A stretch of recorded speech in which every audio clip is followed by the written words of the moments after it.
안녕하세요. 저는 가정의학과 의사 오상우입니다. 지금부터 내 몸 살리는 길이라는 제목으로 우리 현대인의 건강을 위해서 이야기를 좀 해드리려고 합니다. 반드시 필요한 지식들에 대해서 말씀을 드리려고 하는데요. 어떤 분들은 그런 말씀을 하십니다. 나는 유전적으로 이런 병을 타고났어. 우리 아버님이 암에 걸리셨기 때문에 나도 암에 걸릴 위험이 있으니까 건강검진 열심히 해봐야지.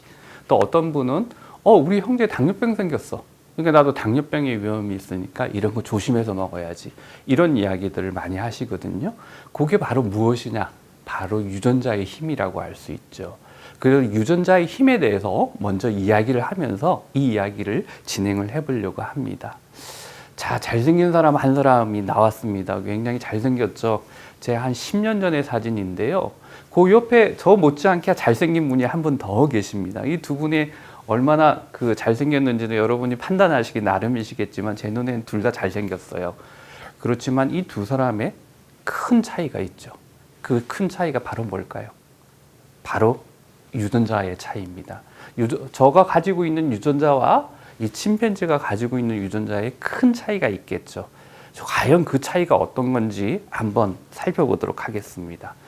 자, 그러면은 유전자 이야기를 좀 해야 되는데 다음 슬라이드에서 한번 보시면은 유전자가 어느 정도 사람들하고 비슷한지 또 동물, 식물들하고 비슷한지 한번 숫자로 제가 한번 표시를 해드리도록 하겠습니다.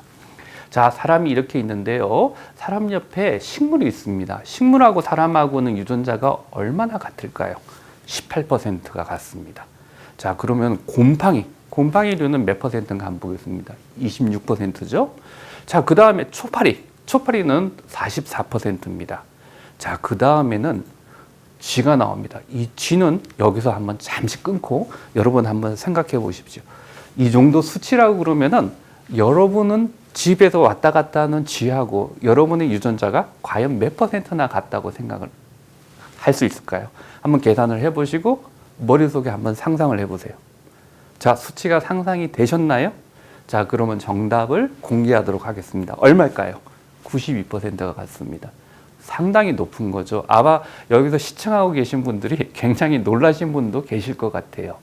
그렇다고 그러면 방금 전에 그 멋진 침팬지하고 사람하고 저하고 얼마나 유전자가 같을까요? 상상이 되시죠? 한번 맞춰보십시오. 예, 지금 소리가 들리는 것 같습니다. 대단히 똑똑하시네요. 한번 진짜 보겠습니다. 여러분이 예상하신 대로 98% 내지 99%의 유전자가 같습니다. 자, 그러면 어떻게 되나요? 불과 1%의 유전자가 나를 사람으로 만들고 또 저 동물을 침팬지로 만든 겁니다. 또 8%의 유전자 차이로 사람이 되고 쥐가 되는 거죠. 이게 엄청난 유전자의 힘입니다. 우리가 유전자라는 거는 유전자가 그냥 유전자가 아니라 DNA라는 구조가 있는데 거기에 용기라는 게 아데닌, 구아닌 뭐 이런 것들 용기들이 한 4가지 종류가 여러 개 이렇게 분포가 되어 있는데 그 분포에 ADGC라는 순서가 있는데 그 순서들이 ADGC, ACGD 뭐 이런 식으로 쫙 나열이 되어 있습니다. 그 나열되어 있는 순서에 따라서 사람이 얼마 되느냐, 원숭이가 되느냐 그런 차이가 생기는 거죠. 자, 그러면은 조금 더 한번 볼까요? 우리가 다음 슬라이드에서 보시면은 우리가 요즘 유행하고 있는 여러 방법들이 있는데 바로 유전자 겁니다. 여기 그림에 나와 있던 듯이 ADGC 앞에 AC 뭐 이런 약자들이 딱 나열이 돼 있죠. 자, 이런 것들을 요즘은 유전자를 검사할 수 있습니다. 내 유전자가 어떤 유전자를 갖고 있는지 확인할 수 있는 거죠. 여러분의 유전자도 궁금하지 않으세요? 요즘은 여러분이 유전자 검사를 하고 싶으면 쉽게 하실 수 있는 방법이 생겼어요. 어떤 분들은 유전자가 굉장히 궁금해서 침을 뱉는다든지 아니면 혀 안에 입 안에 이 가볍게 손으로 이렇게 채취해서 그 세포를 채취해서 보내주면은 그 유전자를 분석해주는 회사들이 나왔습니다. 그 회사들은 심지어는 어디까지 보느냐면은 이 본인의 유전자를 분석을 해서 본인의 조상들이 아프리카에서 건너왔는지 그 다음에 저쪽 인도에서 건너왔는지 중국에서 건너왔는지를 분석해 주는 거죠. 내 유전자의 몇십 퍼센트는 중국 유전자가 있고 나도 몰랐는데 내 피에 아프리카 유전자가 있어? 이런 것 같이 분석을 해주는 방법이 나왔죠. 자, 그러면 그 다음에 한번 보실까요? 어떤 일이 있는지. 근데 이게 가능했던 게요. 사실은 유전자 분석의 힘이 우리가 분석을 할 수 있는 능력이 굉장히 많이 발달을 해버린 거죠. 2003년에 우리가 한 명의 유전자를 다 분석을 하는데 자그만치 13년이라는 세월이 필요했습니다. 그리고 13년 동안 단지 한 사람의 유전자를 분석하고 그 유전자를 갖다가 이렇게 세상에 알리면서 세계적인 뉴스가 거리가 됐죠. 그러나 불과 십몇 년 사이에 요즘은 유전자 한 사람 분석하는데 생각보다 시간이 안 걸려요. 뭐 1시간도 안 되는 사이에 요즘은 분석이 가능하거든요. 그러니까 여러분이 맘만 먹으면 내 유전자 다 알 수 있는 거죠. 자, 그런데 이 유전자를 알고 나니까 어떤 일이 생겼는지, 자, 다음에 한번 볼까요? 이런 일이 생겼습니다. 이제 팔자라는 게 옛날에는 그냥 이게 무슨 동양의 이런 여러 서적들을 보면서 이렇게 찾아봤어야 되는데 요즘은 이제 그냥 유전자 분석을 통해서 이 사람의 팔자를 예측할 수 있을지도 몰라요. 그런 일이 발생하니까 굉장히 과학적인 분야로 바뀔 수도 있는 이야기죠. 다음 슬라이드. 이걸 한번 보시면요. 아주 유명한 영화 배우가 한 분 계십니다. 이분은 아마 본인의 유전자, 본인의 팔자가 아무래도 암에 걸릴 거라는 그런 두려움 속에 살고 계신 분이었어요. 왜 그러냐면은 이분이 어머님하고 할머님이 유방암, 대장암에 걸렸던 분이세요. 그래서 우리가 BRCA1 유전자라고 해서 이런 유방암, 난소암 아주 밀접한 관련이 있는 유전자가 있는데 이게 있는 사람들 굉장히 암에 잘 걸렸거든요.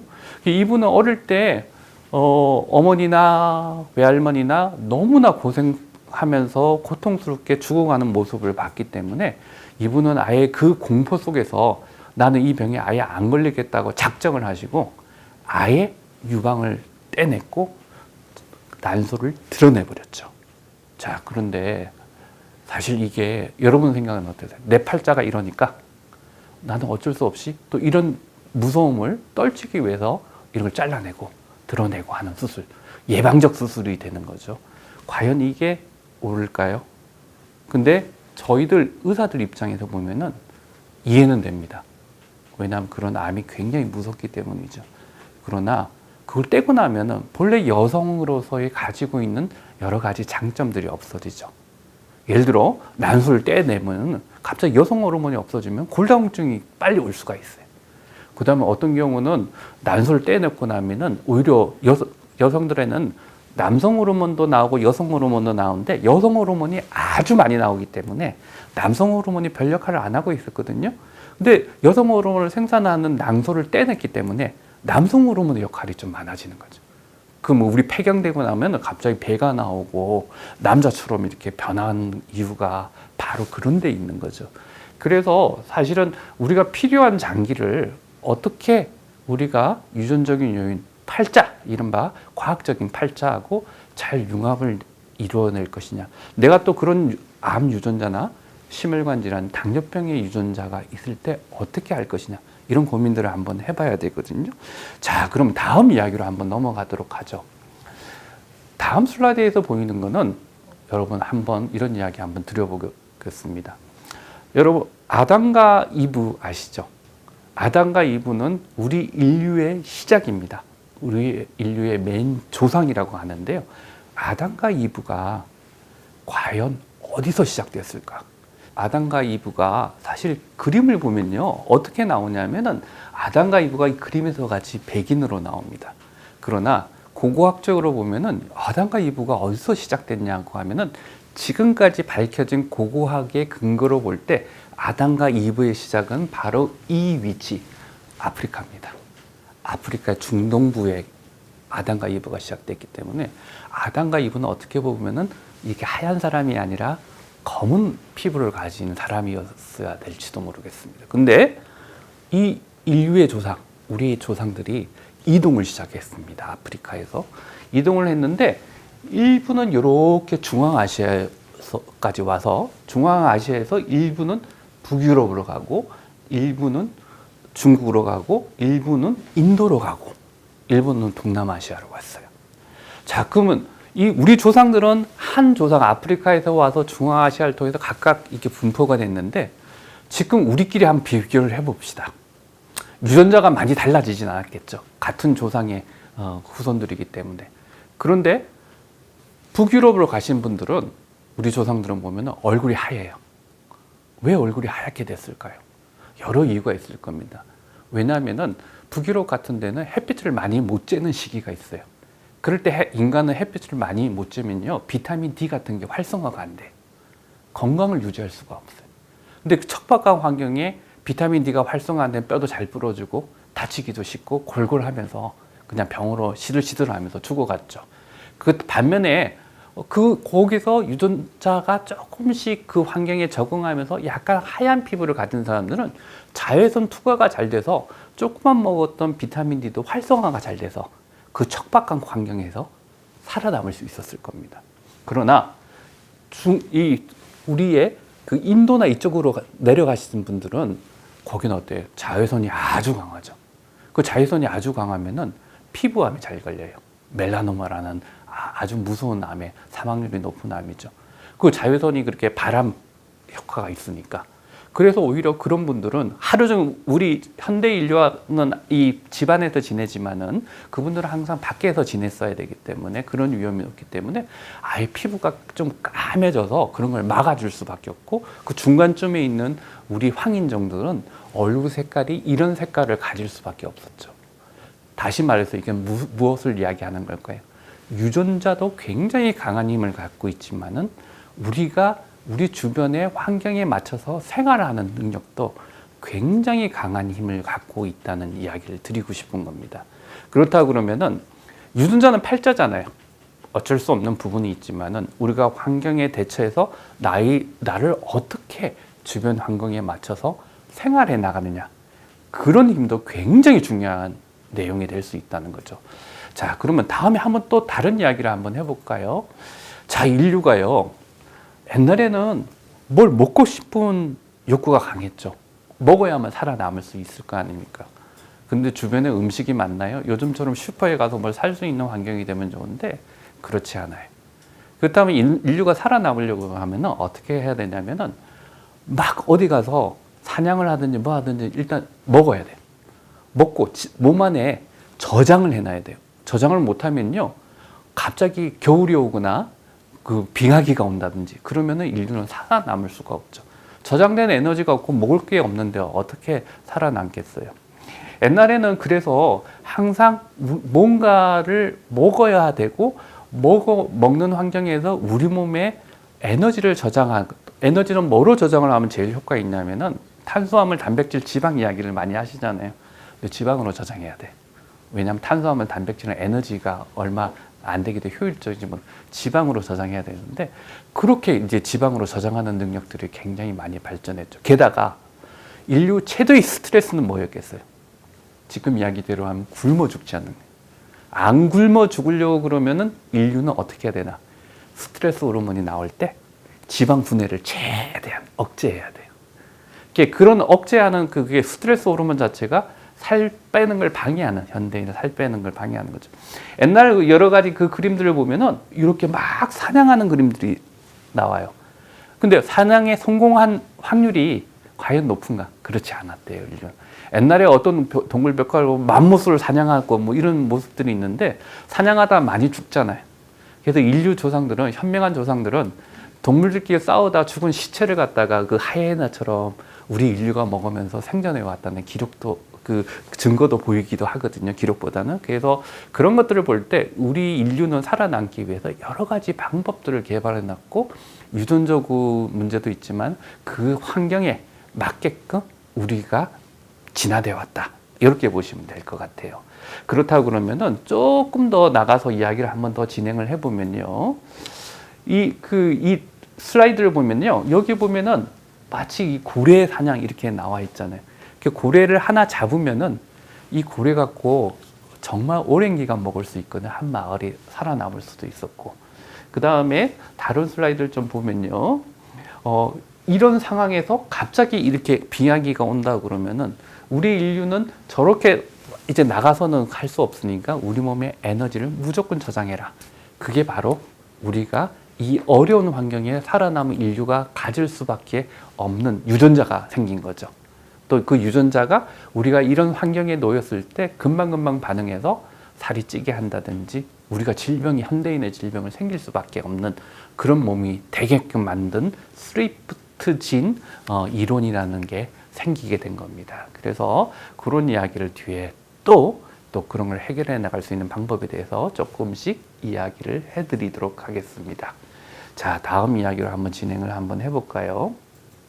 자, 인류가 진화돼 왔습니다. 인류의 진화는요, 여기서 여기까지는 얼마나 많은 시간이 있었겠어요. 정말 많은 시간들이 있는데 여기서 이까지 인류의 굶어 죽는 거 외에 그 다음에 인류의 최대의 그 살아남은 최대의 적은 뭐였냐면은 감염이었어요. 감염. 어떤 병에 걸린. 제가 1980년대 학생이었고 90년대 인턴 레지던트를 하면서 제일 많이 봤던 환자는 대학병원에서 B형 간염에 걸려있던 간경화 환자, 그 다음에 결핵에 걸려있던 환자, 이런 환자들이 굉장히 많았거든요. 근데 요즘은 결핵은 많이 줄었죠. 대신에 어떤 병들이 많이 생겼습니까? 당뇨병, 고지혈증, 고혈압. 그러니까 감염성 질환에서 어느 한순간에 병이 바뀐 거예요. 근데 이게 여기서 여기까지 한 몇십만 년 걸렸겠죠? 근데 여기서 여기까지는 불과 몇백 년 사이에. 그 다음에 불과 제가 80년대, 90년대 레지던트 할 때하고 지금하고도 인류의 질병, 우리 대한민국의 국민들의 질병의 패턴이 바뀌어버린 겁니다. 바뀐 이유가 어디에 있을까요? 급속히 변한 환경적인 요인에 우리의 생활 패턴이 바뀌었기 때문이죠. 아까 이야기 드렸잖아요. 그런 내용 속에서 같이 이야기를 또 진행을 해보려고 합니다. 다음 한번 보실까요? 자, 그럼 동의 못한다.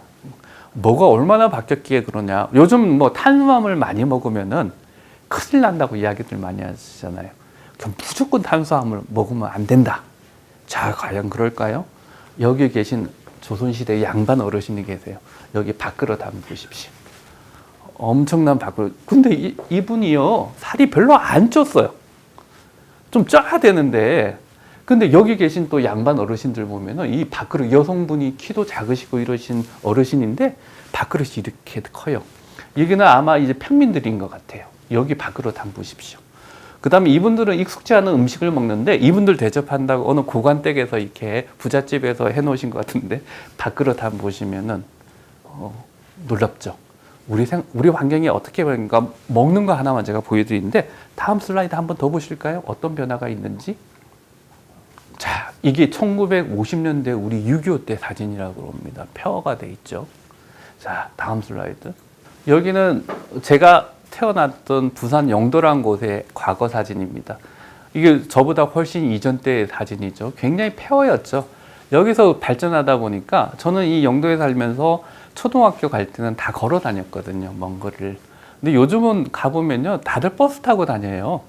그 다음에 사방에 먹을 게 널려 있으니까 편의점 가서 맛있는 거 먹고 기름진 거 먹고, 예를 들어 같은 김밥을 먹더라도 옛날에는 김밥 먹기도 힘든데 요즘 김밥에 저 어릴 때마다 밥을 먹을 때 참기름 조금 뿌려서 간장 넣고 계란 넣고 먹으면은 할머니께서 맨날 하셨던 이야기가 참기름 아깝다고 조금씩 먹으라고 그러셨는데, 요즘은요 그냥 길거리 지나가다 사는 이 우리 김밥에도 참기름이 듬뿍듬뿍 들어가요. 그러니까 우리도 모르게 밥그릇 크기도 바뀌었고 우리도 모르게 많은 것들이 변화한 거죠. 그다음 다음 한번 볼까요? 계속 우리 소득도 보면요 엄청나게 늘었습니다. 이거 두말하면 잔소리죠. 다음 하나 더 보면은 우리가 1960 110달러밖에 안 된 GNI가 2016년에 무려 28,000달러까지 올라갔고요. 다음 소득 변화를 한번 더 볼까요? 기대 수명도 옛날에는 한 60살 살면 환갑잔치 해주시고 굉장히 그 기쁜 마음에 축하드리고 그러는데 요즘은 환갑잔치 하면 화를 내세요. 그리고 또 농담 삼아 드리는 이야기인데 저희 연구원들이 몇 년 있으면 저 환갑잔치 해주겠다 그러는데 듣고 나니까 제가 깜짝 놀랐어요. 제가 벌써 환갑 나이가 돼가는구나. 근데 요즘 기본적으로 80살은 넘어야 사는 거죠. 그러다 보니까 인류의 나이도 많아지니까 옛날하고 다르게 오래 살면서 또 병들이 많이 생겨요. 그런 병들이 많이 생기는 거죠. 자, 우리가 옛날에 여러분 기억나실지 모르겠는데 이 사진 보시면요. 저희 어릴 때 이렇게 기생충이 아주 많았어요. 이 기생충은 정말 많은 변화를 일으키죠. 그래서 우리가 기생충이 사라졌다는 거는 우리가 정말 많이 좋아졌다는 거고, 옛날에 뭘 먹더라도 이 기생충이 다 우리 영양소를 뺏들어 갔으니까 또 우리하고 또 차이가 있었죠. 다음 한번 또 볼까요? 자, 이게 기억나세요? 불주사라고. 좀 나이 드신 분은 알겠지만은 이게 결핵 예방과 관련돼서 다음, 그 다음에 이렇게 줄 서서 맞기도 했던 게 우리 과거입니다. 다음. 자, 그 다음에 간질환만 하나 더 볼까요? 다음. 간질환 보면 옛날에는 비형 간염에 의한 그 간질환이 되게 많았어요. 다음 슬라이드 보시죠. 이렇게 간경화까지 넘어가고 간암이 발생하고 그랬죠. 다음. 여기 비만, 근데 요즘은 간질환도 그런 간질환이 아니고요. 뚱뚱해져서는 지방간 때문에 오는 이런 간질환이 많아진 거죠. 질병의 패턴이 완전히 바뀌어버린 겁니다. 옛날하고 다르게. 다음 한번 보시면은 그 다음에 더 큰 문제는 뚱뚱한 분들이 많아졌어요. 우리나라 사람들 별로 안 뚱뚱한데 왜 그래요? 미국 가방 엄청 뚱뚱한데? 그런데요, 놀랍게도 우리나라 뚱뚱한 사람들의 비율이 무섭게 늘어나고 있습니다. 제가 국민건강보험공단의 도움을 받아서 분석한 데이터를 보면은 고도비만, 초고도비만이 아주 급속히 늘고 있는 게 우리나라의 현실입니다. 다음. 근데 이 늘어나는 줄이 어떤 층이 많이 늘어나느냐는 게 제일 큰 문제인데요. 정말 놀라운 거는 20대, 30대, 40대 초반의 고도 비만 유병률이 급속하게 증가하고 있어요. 반면에 60대, 70대 고도 비만 늘어나는 거는 천천히 거의 안 늘어나는 수준이거든요. 제가 이 분석을 했을 때 너무 놀랐어요. 이게 정말 사실이었구나. 왜냐하면요, 20대, 30대, 40대는 초반은 뭐냐면은 우리나라에 여러 가지 햄버거 가게나 피자 가게 이런 것들이 들어온 게 80년대예요. 그 다음에 90년대 들어와서 배달 문화가 활성화됐고요. 그 다음에 학교 가는 것도 걸어 다니지 않고 지하철 버스 타고 다니기 시작했던 게 90년대, 2000년대 초반이거든요. 그럴 때 어린 시절을 보낸 사람들이 환경적인 요인, 생활 습관 요인이 과거와는 너무 달라졌기 때문에 급속하게 늘어난 거죠. 그래서 이 사람들, 이 젊은 분들의, 예를 들어 아까 비만 이야기를 드렸는데 지방세포가 하는 역할하고 제가 50대인 제가 갖고 있는 비만세포가 가진 역할하고 달라요. 어떤 차이가 있는지 다음 강의 때 한번 말씀을 드리겠는데 서로 딴 동네 이야기를 하고 있는 비만세포가 돼버렸습니다. 그래서 지금 말씀드리고 있는 이야기의 핵심은 뭐냐면은 우리도 모르는 사이에 주변 환경이 바뀌고 우리도 모르는 사이에 이런 질병들이 많아졌다는 게 오늘 말씀드리고 싶은 이야기의 핵심 중에 핵심이라고 할 수 있겠습니다. 다음. 그래서 이게 재밌는 건 뭐냐면은 우리나라의 당뇨병이요. 이런 식으로 늘다 보니까 미국하고 한국하고, 미국은 아주 뚱뚱해야 당뇨병이 생기는데 우리는 어릴 때 환경에 이렇게 익숙해지지 않았던 사람들이 조금만 환경이 변하니까 당뇨병 유병률이 높아진 거예요. 그래서 이런 데로 하면 뚱뚱한 사람이 당뇨병에 잘 걸리는데 우리는 조금만 뚱뚱해도 잘 걸리게끔 우리 어릴 때 환경이 그렇게 해왔기 때문에 미국하고 한국하고 당뇨병 유병률을 비교해 보면은 별 차이가 안 나요. 비만과 아주 밀접한. 그래서 여러분들이 가지고 있는 게, 옛날에는 당뇨병이 없었어요. 유전자 하나 팔자 갖고 이야기하다 보면 당뇨병이 없어야 되는데 여러분들 바로 옆에 자기도 모르는 사이에 생활 습관이 바뀜으로 인해서 이런 당뇨병이나 이런 만성 질환이 늘어난 거죠. 자, 그러면은 이런 병들을 해결하고 우리가 뭔가를 좀 발전을 시키려고 그러면은 뭐가 필요하겠습니까?